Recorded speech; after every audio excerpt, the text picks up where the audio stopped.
नमस्कार, स्वागत है आप सभी का कृषि न्यूज में। मैं आपके साथ अश्विनी वानखड़े। खबरों को विस्तार से जानेंगे, लेकिन उससे पहले बात ओमिक्रॉन से बचाव की। देश में ओमिक्रॉन ने रफ्तार पकड़ ली है। देश भर में ओमिक्रॉन के 1200 के पार केस हो गए हैं। तो वहीं महाराष्ट्र में ओमिक्रॉन के 450 केस, जबकि दिल्ली में 320 लोग ओमिक्रॉन से संक्रमित पाए गए हैं। पीएम मोदी द्वारा प्रधानमंत्री किसान सम्मान निधि योजना के अंतर्गत वेबकास्टिंग के माध्यम से देश के 10 करोड़ से अधिक लाभार्थी किसानों के खातों में 1 जनवरी साल 2022 को 10वीं किस्त के रूप में 20,000 करोड़ रुपए से अधिक की राशि ट्रांसफर की जाएगी। दिल्ली के जवाहरलाल नेहरू स्टेडियम परिसर में अल्पसंख्यक मंत्रालय की ओर से हुनर हाट का आयोजन किया गया, जिसमें देश भर से आए दस्तकारों, शिल्पकारों और कारीगरों ने स्वदेशी उत्पादों की प्रदर्शनी लगाई। जहां एहसास फाउंडेशन एनजीओ ने कृषि जागरण से क्या कुछ कहा, आइए जानते हैं। हम दिल्ली जल बोर्ड के साथ एनपेनल्ड है, जिसमें हम रेन वाटर हार्वेस्टिंग को प्रमोशन कर रहे हैं। इसमें क्या होता है, इंडिया जो है वो सारे वर्ल्ड में सबसे ज्यादा वाटर यूज करने वाला कंट्री है, जिसमें ग्राउंड वाटर सबसे ज्यादा यूज करता है। अगर हम देखें तो वाटर क्राइसिस रोज के रोज बढ़ रहा है, plus climate change is a global issue.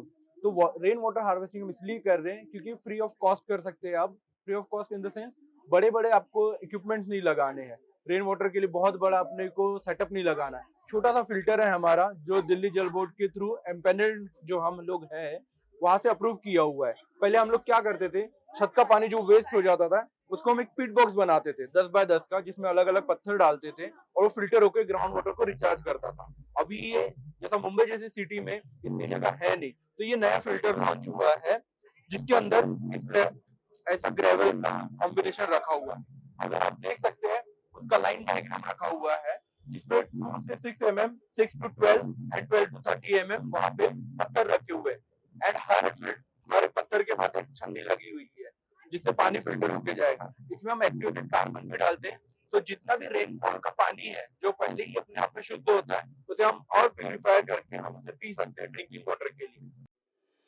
तेल की बढ़ती कीमतों से राहत देने के लिए सरकार ने इसमें कटौती करने का ऐलान किया है, जिसको देखते हुए खाद्य सचिव सुधांशु पांडे ने बताया कि केंद्र सरकार ने राज्य सरकारों की तेल की नई कीमतों को तत्काल प्रभाव से लागू करने के निर्देश दिए गए हैं। साथ ही उन्होंने one nation one ration card योजना को लेकर कहा कि इसके तहत 50 करोड़ पोर्टेबिलिटी ट्रांजैक्शन का आंकड़ा पार कर लिया गया है। ऐसे में लाभार्थियों को करीब 34,000 करोड़ रुपए की सब्सिडी भी दी गई है। मध्य प्रदेश में अब रबी सीजन के प्रमुख फसलों पर कीट हमले का खतरा मंडराने के साथ मेंढों पर इनकी उपस्थिति भी दर्ज की जाने लगी है, जिसको देख मौसम और कृषि वैज्ञानिक डॉक्टर एस तोमर ने कहा कि चने की फसलों पर कीट का हमला होना लगभग तय है। इस पर रोक लगाने के लिए किसान सावधानी बरतें और फसल के साथ मेंढों पर कीटनाशक का छिड़काव करें। उत्तर प्रदेश के जनपद में यूरिया की किल्लत झेल रहे किसानों के लिए एक अच्छी खबर है। आपको बता दें कि अब यूरिया की जगह गौमूत्र का स्प्रे गेहूं की फसलों को संजीवनी देगा। दरअसल प्रगतिशील जैविक किसान ने बताया कि इससे फसल को भरपूर नाइट्रोजन मिलेगा और अच्छी पैदावार भी होगी। साथ ही उन्होंने किसानों को गौमूत्र और जैविक खाद का इस्तेमाल कर जीरो बजट पर खेती करने का सुझाव दिया।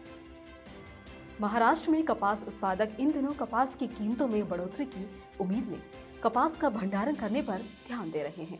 जैसे इस साल सोयाबीन के दाम को लेकर किसान चिंतित थे, अब कपास उत्पादक चिंतित नजर आ रहे हैं। इससे पहले सोयाबीन को कम दर पर बेचने के बजाय किसानों ने स्टॉक करना और उचित दरों की प्रतीक्षा करना सही समझा था। इसका फायदा भी किसानों को हुआ। अब कपास का भी यही हाल है। सीजन की शुरुआत में कपास की कीमत 10,000 रुपये प्रति क्विंटल थी, लेकिन अब कीमतों में गिरावट के साथ किसान कपास बेचने के बजाय उसके भंडारण पर ध्यान दे रहे हैं।